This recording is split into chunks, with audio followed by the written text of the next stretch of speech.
Hello guys! For today's video, samahan nyo nga kaming mag-grocery. Siyempre, hindi pwedeng walang pagkain yung bagong bahay natin. Kasama nga natin ngayon si Mimo.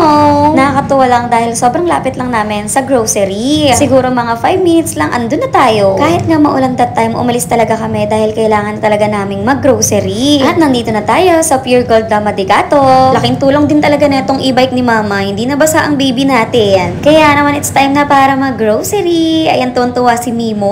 Siyempre, yung mga bibilhin lang muna namin, yung mga basic needs lang. So, una sa listahan, siyempre, yung mga condiments sa kusina. Importante yan para hindi na kami labas ng labas dahil maulan ngayon. Tapos, kumuha na rin kami ng mga palaman. Hindi rin talaga mawawala yung toyo, suka, tsaka patis. Mabuti na lang at meron palang isang set na. Yung iba hindi ko na nabidyohan dahil sobrang likot ni Mimo. Tapos, kumuha na rin kami ng mga delata para madali lang tayong dumukot pag nagutom. Tapos, meron pa kaming checker dito, oh. Tapos, kumuha na rin ng kape at Milo. Hindi rin mawawala yung mga favorite namin ni Dada na mga instant noodles at pansit canton. Minsan kasi talaga nakakatamad din talagang magluto. Dinamihan na nga namin neto para hindi na kami bibili sa labas. Dahil nga paubos na rin yung diaper ni Mimo, kumuha na rin ako ng isa. Kumuha na rin kami ng mga itlog tsaka itlog na maalat. Favorite kasi ni Dada yan. So yan na lahat yung mga pinagbibili namin. Hindi ko na mabidyuhan isa-isa yan. Kaya naman it's time na para magbayad na tayo.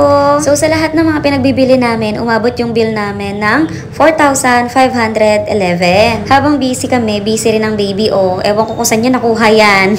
At okay na, so yan lahat yung mga napamili natin. Hindi nga ganun kadami dahil ang tataas talaga ng mga bilihin ngayon. Pero at least, meron na kaming mga stocks dun sa bago naming bahay. Thank you, Dada! Kaya naman it's time na para umuwi, kaya naman let's go! So yun lang, see you sa next vlog. Bye, guys!